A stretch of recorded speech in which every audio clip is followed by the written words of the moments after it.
আপনাদের সকলকে জানাই স্বাগত আমাদের আজকের এই অনুষ্ঠানে। আপনাদের সকলের কাছে অনুরোধ রইল আমাদের এই অ্যাস্ট্রোলিপি বেঙ্গল ইউটিউব চ্যানেলটিকে সাবস্ক্রাইব করুন এবং বেল নোটিফিকেশনটিকে অন করে দিন, যাতে এমন ভিডিও আগামীতেও আমরা আপনাদের কাছে পৌঁছে দিতে পারি। চলুন আমাদের আজকের অনুষ্ঠান শুরু করা যাক। আমাদের আজকের আলোচ্য বিষয় হল নমস্কার। যারা কর্কট রাশির তাদের জন্য আজকের এই আলোচনাটা কিন্তু খুব গুরুত্বপূর্ণ হতে চলেছে, কারণ 2026 সাল আপনাদের জীবনে একটা বিরাট যাকে বলে টার্নিং পয়েন্ট, সেই রকম একটা বছর হতে পারে। তো চলুন আর দেরি না করে সরাসরি জেনে নিই কী পরিবর্তন অপেক্ষা করছে। অনেকের মনেই হয়তো এই প্রশ্নটা ঘুরছে, তাই না, যে অনেকদিন ধরে যে লড়াইটা চলছে, যে পরিশ্রমটা চলছে, সেটা কি এবার শেষ হবে?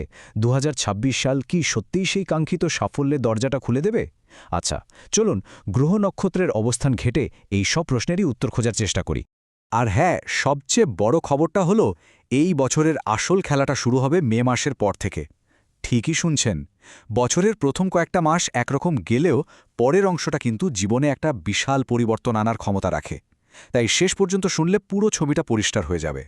তাহলে আসুন প্রথমেই পুরো বছরটার একটা সার্বিক চিত্র দেখে নেওয়া যাক। সত্যি বলতে 2026 সালটা কর্কট রাশির জন্য একটা মিক্সড ব্যাগ। একদিকে যেমন দারুণ কিছু সম্ভাবনা আছে, তেমনি আবার কিছু দিকে একটু সাবধানেও পা ফেলতে হবে। এই স্লাইডটা দেখলেই ব্যাপারটা একদম জলের মতো পরিষ্কার হয়ে যাবে। দেখুন, একদিকে দেবগুরু বৃহস্পতি বসে আছেন সাফল্য, প্রমোশন আর টাকা পয়সার ভাণ্ডার নিয়ে, সুযোগের দরজা খুলে দেবেন।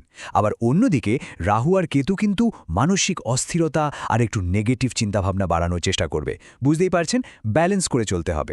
আচ্ছা, এবার আসা যাক সেই বিষয়ে যেটা নিয়ে সম্ভবত সবার আগ্রহ তুঙ্গে থাকে, সেটা হলো কেরিয়ার আর টাকা পয়সা।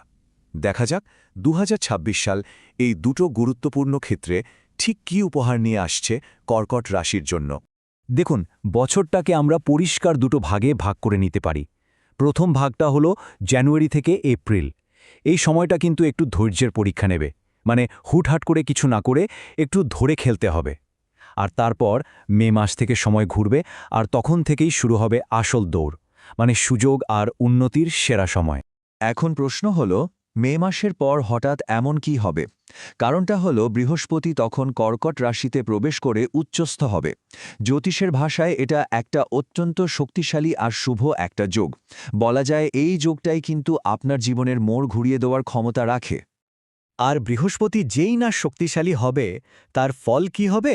যারা দীর্ঘদিন ধরে প্রমোশনের অপেক্ষা করছেন বা একটা ভালো চাকরির খোঁজ করছেন, তাদের জন্য দারুণ খবর আসতে পারে। যারা বিদেশে থাকেন বা কর্মসূত্রে বাড়ির থেকে দূরে আছেন, তাদের তো পুয়াবারও। শুধু তাই না, প্রাইভেট সেক্টরে স্যালারি বাড়ার যোগও খুব ভালো। আর যারা সরকারি চাকরির পরীক্ষার জন্য খাটছেন, তাদের জন্যও কিন্তু সাফল্য অপেক্ষা করছে। তবে হ্যাঁ, যারা ব্যবসা করছেন তাদের জন্য একটা ছোট্ট পরামর্শ আছে।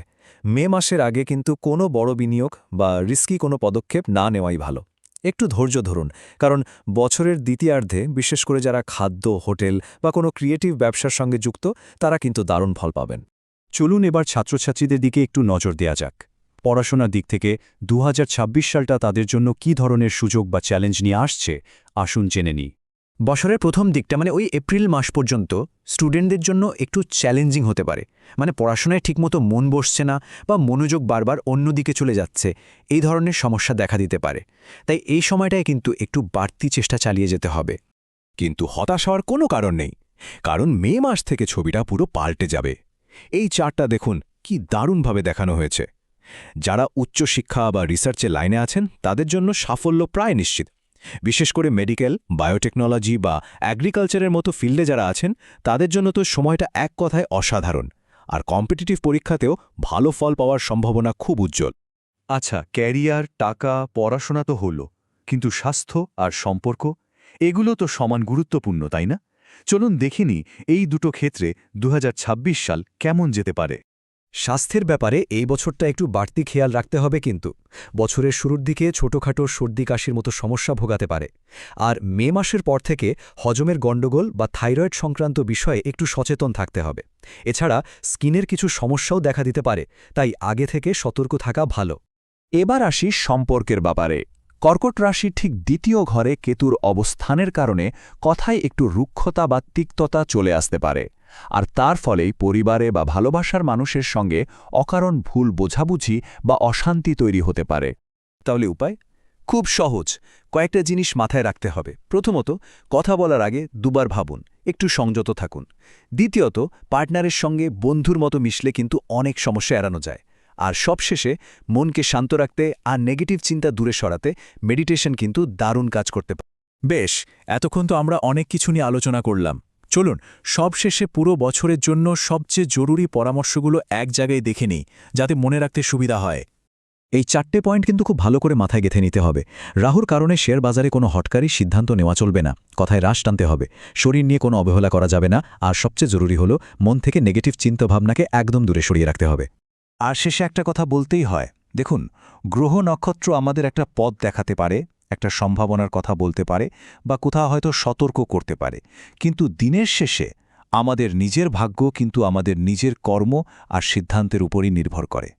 সব মিলিয়ে বলা যায় 2026 সালটা কর্কট রাশির জন্য একটা আশীর্বাদের মতো বছর হতে পারে, যদি বিশেষ করে মে মাসের পর যে সুযোগগুলো আসবে সেগুলোকে ঠিকঠাক কাজে লাগানো যায়।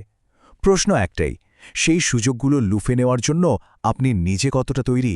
আশা করি 2026 সাল সবার জীবনে অনেক সাফল্য আর আনন্দ নিয়ে আসবে। ধন্যবাদ।